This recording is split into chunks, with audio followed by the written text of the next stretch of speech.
the Netherlands built the most efficient agricultural empire on earth, becoming the world's second largest food exporter. However, this economic miracle is currently facing a deliberate state-engineered demolition. Driven by stringent European Union nitrogen emission mandates, the government is forcing farm buyouts, crushing generational livelihoods, and prioritising environmental compliance over food security. The mainstream narrative calls it a necessary ecological transition. The reality is a systematic dismantling of a foundational industry, transferring control from independent farmers to centralised bureaucratic authorities and corporate land developers. To understand what is being destroyed, you first have to understand what was built. The Netherlands is roughly the size of Maryland. It has no particularly special soil, no magical climate, no geographic advantage that would logically explain what it became, and yet it became the second largest exporter of agricultural products in the world, behind only the United States, a country of 17 million people feeding hundreds of millions more. They did it through pure, relentless engineering of every single part of the food production process. Dutch farmers reduced their water consumption for key crops by as much as 90%. They eliminated the use of chemical pesticides in greenhouses almost entirely. They built an agricultural sector so mechanised and efficient that today only 2% of the Dutch labour force works in farming. Yet that 2% exported over $151 billion worth of agricultural products in 2024 alone. The country produces 4 million cows, 13 million pigs, and 104 million chickens annually. It is Europe's biggest meat exporter. Its greenhouse districts, where in places like Westland 80% of the agricultural land is covered in glass, supply tomatoes, peppers, and cut flowers to supermarket shelves across the continent year-round. 15 out of the top 20 largest agri-food businesses, including Nestlé, Coca-Cola, Unilever, Cargill and Kraft Heinz, have major research and development centres in the Netherlands. Wageningen University, located in the Dutch countryside, is ranked the #1 institution for agricultural education and research in the world. This was not an accident. This was a civilization's project, and now the state is dismantling it, piece by piece, permit by permit. The story they tell starts with a crisis. In 2019, a Dutch court ruling invalidated the national permit system overnight. The Council of State found that the government's method for calculating nitrogen deposition was legally insufficient, and with a single judgment, the government's permit approval process became legally impossible to defend. A new framework was needed. The one chosen was built almost entirely on the backs of farmers. The new target: cut the country's nitrogen emissions in half by 2030. On paper, that sounds proportionate. But here is where the numbers stop making sense. Agriculture is responsible for roughly 46% of the Netherlands' ammonia emissions. And yet, under the new framework, the agricultural sector was designated to absorb up to 70% of all required cuts. Aviation generates 13% of nitrogen oxides. It received leniency. Industry stayed largely untouched. The farmers carried almost everything. And here is the detail the headlines consistently omit. Dutch farmers had already reduced their nitrogen emissions by nearly 2/3 since 1990, through voluntary action, technological investment, and operational overhaul at their own cost. They were not getting worse. They were the problem being systematically solved by the very people now being told to close. The manure derogation, a special exemption Dutch farmers had operated under since 2006 that allowed them to exceed standard EU fertiliser limits on fast-absorbing grassland, was stripped away in the years 2023 to 2025. No transitional period. No new alternatives have been fully approved. Just a regulatory flaw pulled from under the most productive farming economy in Europe. This is where you need to stop and ask, who benefits from a crisis this conveniently structured? If what you're hearing so far changes how you understood this story, share this video with someone who only got the headlines. Because the next part is where it gets darker. Subscribe if you're not already, and keep watching. We have just covered how the regulatory crisis was structured. What we have not yet covered is how the government decided to use it. And when you see what is replacing Dutch farmland once the farmers leave, the word environmental becomes very difficult to keep saying with a straight face. The Dutch government allocated around $25 billion to the buyout program. On its surface, that looks generous. farmers would be offered payments described as well above market value, framed as a dignified exit for those who could no longer meet the new standards. But underneath the diplomatic language was a deadline, and behind the deadline was a threat. Christian van der Waal, the Minister for Nature and Nitrogen Policy, stood before Parliament and said plainly, "There is no better offer coming. Take the money now or face compulsory acquisition later." The coalition agreement stated explicitly that if voluntary uptake was insufficient, forced buyouts would be placed on the table. The scale was stark. As many as 11,200 farms were identified as needing to close entirely. Another 17,600 were forced to significantly downsize their livestock operations. In the most intensive phase, at least 3,000 farms were targeted for acquisition. Consider who owns these farms. A fourth-generation farmer in Leiden tends the same land his great-grandfather settled around 1900. His family has been there for over a century. These are not corporate land assets being restructured. These are inherited identities, generational legacies, working ecosystems built on a century of compounding knowledge. The state's offer was not a compensation package. It was an ultimatum dressed in accounting language. And the farmers who refused to take it were left to navigate a permit system specifically redesigned to make continued operation financially unsustainable. This is where the environmental narrative reaches its breaking point.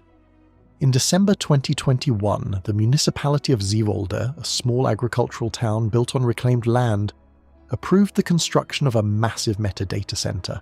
The campus spans farmland the size of roughly 310 American football fields.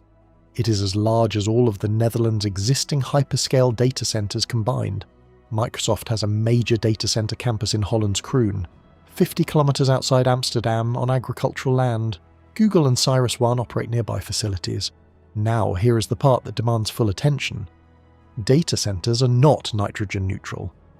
Microsoft, when its Holland's Kroon facility came under scrutiny, received what the local environment agency called a tolerance decision, allowing the data center to continue construction, while its nitrogen impact was still being assessed. Farmers in the same country, on the same land, farming ground their families had managed for generations, received closure orders.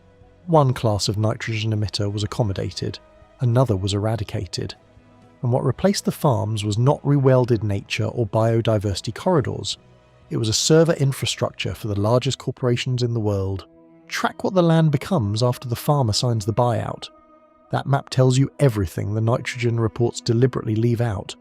We have now seen how the land is being taken and what is replacing it. But the machine running this process is not local, and it is not primarily Dutch. What we have not yet pulled apart is the layer of governance sitting above The Hague that made all of this legally inevitable for anyone trying to resist it.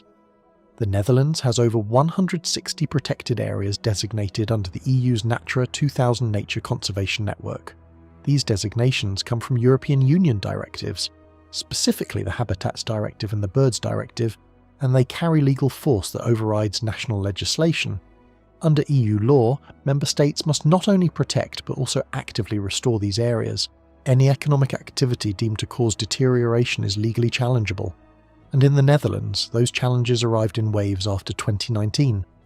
The result is a policy environment where local farmers, local municipalities, and even national governments have almost no structural ability to choose a different path. On January 22, 2025, the District Court of The Hague ordered the Dutch government to ensure that at least half of all nitrogen-sensitive nature areas fall below critical deposition thresholds by 2030 and attached a penalty of €10 million for non-compliance. This is the architecture. A court ruling forces government action. Government action requires farm closures. Farm closures free up land, and none of the individual actors at any point in that chain is required to ask where the land goes next, because that question falls entirely outside the scope of nitrogen law. Brussels sets the rules, The Hague enforces them, and the people who actually lose something in this process are the ones who never had a seat at the table where the rules were written. In 2024, the Netherlands exported $151 billion worth of agricultural products. Dairy and eggs were the largest category. Horticulture was second, meat was third. Germany alone receives about 25% of all Dutch agricultural exports. Belgium, France, and the United Kingdom account for most of the rest. Remove the Netherlands from the global food supply chain, and you do not just inconvenience European consumers, you create a structural gap that the remaining supply base has to fill. Ted Nordhaus, executive director of the Breakthrough Institute, said it plainly when this process began. Global agriculture is, in some sense, zero-sum. If Dutch production contracts, the food does not disappear. It gets produced somewhere else, by farming systems that are almost certainly less efficient, more water-intensive, and more reliant on the chemical inputs that Dutch technology had spent decades eliminating. Part of the Dutch government's plan involves a drastic reduction of the national livestock herd by 1/3 over the coming years. If those targets are even partially met, the volume of protein leaving the Dutch supply chain will need to be replaced by countries with significantly lower yields per hectare and higher environmental costs per unit of food produced. The net effect on global nitrogen is not necessarily positive. The net effect on food prices for ordinary European consumers is almost certainly. You're already paying more for groceries than you were 4 years ago. This policy is one of the structural mechanisms guaranteeing that trend continues. The supply shock is real, measurable, and building regardless of which government sits in The Hague. But what made this process politically possible was not the policy itself. It was the story told about the people it targeted. And that story was constructed very deliberately. In 2022, a farmer in the Netherlands was one of the most efficient food producers on Earth.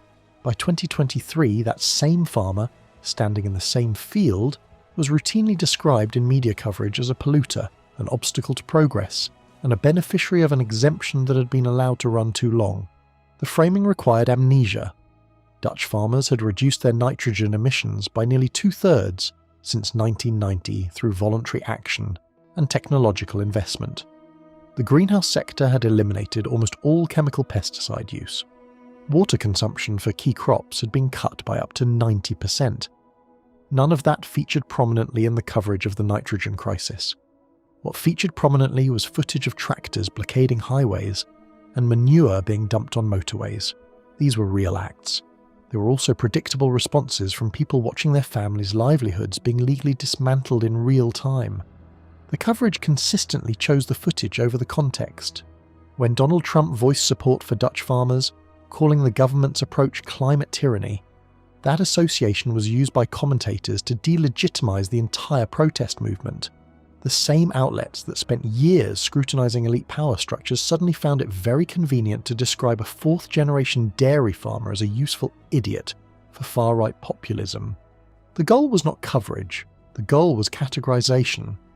Once farmers were categorized as a political problem rather than an economic one, the conversation shifted away from land deeds and toward culture war optics, which is precisely where the people benefiting from this process needed it to go.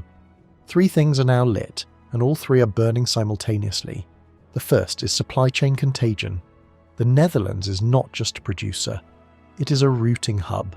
The port of Rotterdam is the largest in Europe by volume, and the 10th largest in the world. The Dutch food system does not just feed Europe, it moves Europe. Sustained disruption of Dutch agricultural output restructures logistics dependencies that took decades to build and cannot be quickly rerouted to alternative networks. The second is mass bankruptcy.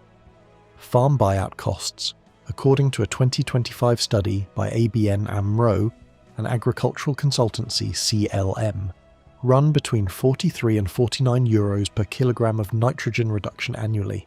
Buyouts and relocations, though effective at reducing emissions, are described by the researchers as extremely expensive. Farms that refuse buyouts face an operating environment of shrinking permits, rising costs, and no structural relief.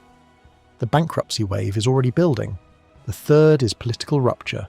The farmer citizen movement, the BBB, won 16 of 75 Senate seats in 2023, more than any other single party. It entered the National Coalition government in 2024. The October 2025 elections then handed major gains to the progressive D66 party, which has promised strong steps to deal with environmental enforcement. The political ground keeps shifting under every farmer who has not yet decided whether to sell.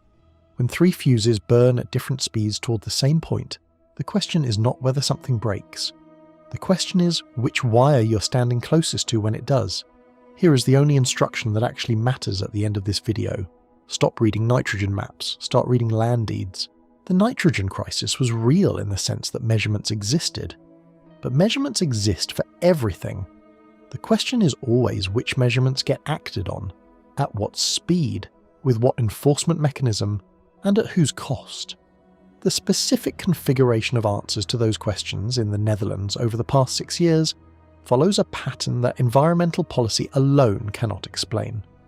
Farmland seized through regulatory pressure flows toward housing development, toward data center campuses for Meta and Microsoft, toward corporate consolidation of food production assets at an industrial scale. The ecological argument was the vehicle, land valuation was the destination. The farmers who resisted were not wrong about their efficiency. They were not wrong about the asymmetry of enforcement.